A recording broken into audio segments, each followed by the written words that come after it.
like this is a pretty obvious, self-evident thing. Like, again, I disagree. I think the core argument of we need to enforce diversity to inspire others is just bullshit. I think it's a disservice to individuals. I don't agree with it.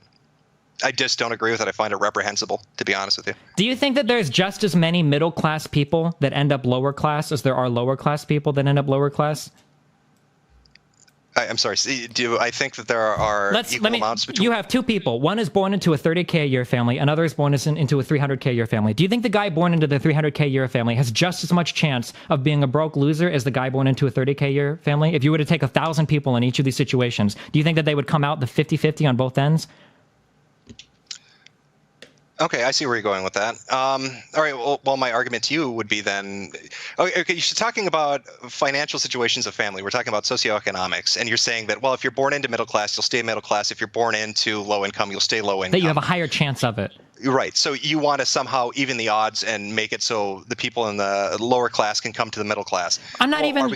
Are we going to apply that to the upper class too? I mean, should rich people be penalized for being rich? No, because I don't want to hurt people. No, I'm not talking about pushing people towards shit. You keep saying that. Like, well, do we want women represented? You are pushing people towards shit by taking jobs away from the people that are actually fucking qualified. Oh, no, it's not like you have somebody to put a woman in that position. You're screwing somebody to put a minority in that decision. You don't give a shit about the individual. You care about the greater good. Okay, then maybe you have some type of tax subsidy or something, or I'm pretty sure that they even do for people that meet like certain types of racial diversity things or hire certain types of people, that there are different types of benefits or whatever available for these people. Like, I'm just arguing the concept of, because you're trying to say that everybody can make a decision, right? Everybody can make their own decisions. What I'm saying is it's absolutely not true, that people will tend to follow certain lines once they're born, that it's undeniable that somebody born middle class will tend to be middle class. Somebody born lower class will tend to be lower class. Exceptions happen, but you wouldn't go to every single poor person and be like, yo, dude, just fucking pull yourself up by your bootstraps and fucking make a good decision. Like, you wouldn't